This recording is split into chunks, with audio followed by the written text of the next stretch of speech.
Direct News TV. September 24, 2023. Hundreds of ethnic Armenians flee Nagorno Karabakh to Armenia. Hundreds of ethnic Armenians have fled Nagorno Karabakh to Armenia days after Azerbaijan seized control of the breakaway territory in a military offensive.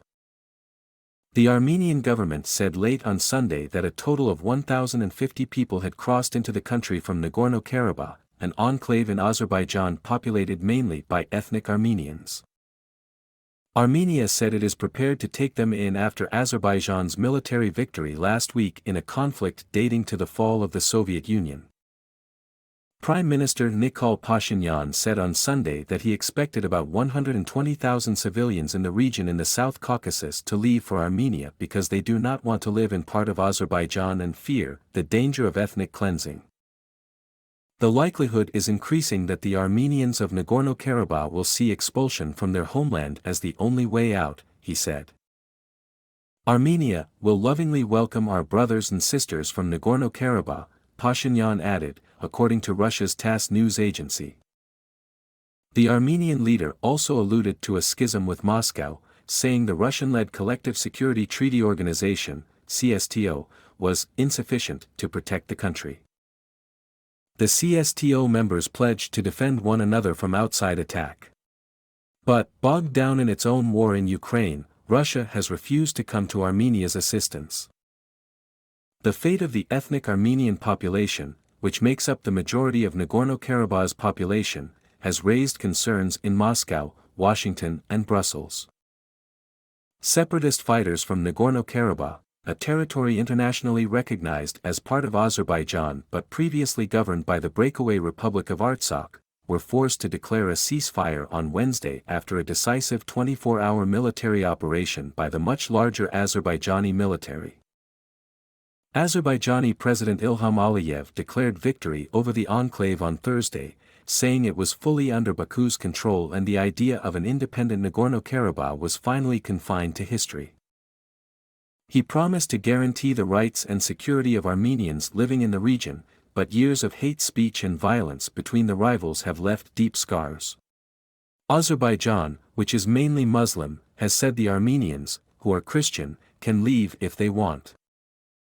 Disgrace and a shame. Nagorno-Karabakh, known as Artsakh to Armenians, lies in an area that, over the centuries, has come under the sway of Persians, Turks, Russians, Ottomans and the Soviets.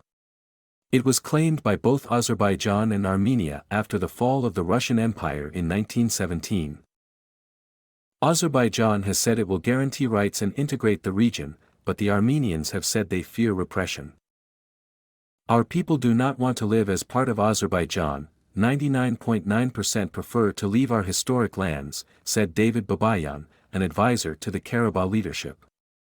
The fate of our poor people will go down in history as a disgrace and a shame for the Armenian people. Hikmet Hajiev, foreign policy advisor to Azerbaijan's president, told the press that civilians in the region have been asked for a direct dialogue about their future, including political integration and socio-economic issues. Very much in danger. Sheila Palon, an international human rights lawyer, said she does not believe ethnic Armenians will be treated fairly under Azerbaijani rule. There is a long-standing policy of hatred towards the Armenians that goes back decades.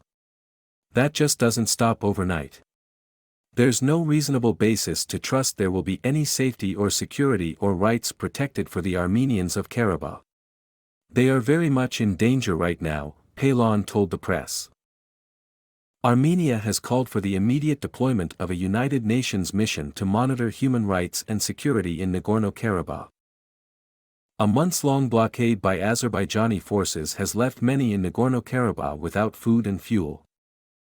Armenian authorities said about 150 tons of humanitarian aid from Russia and another 65 tons of flour shipped by the International Committee of the Red Cross, ICRC, had arrived in Nagorno-Karabakh.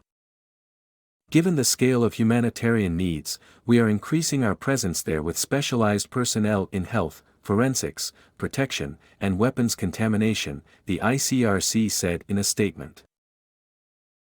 My name is Kingsley. Please like, share, subscribe and hit that notification bell so you can be the first to be notified whenever we post. You won't regret it.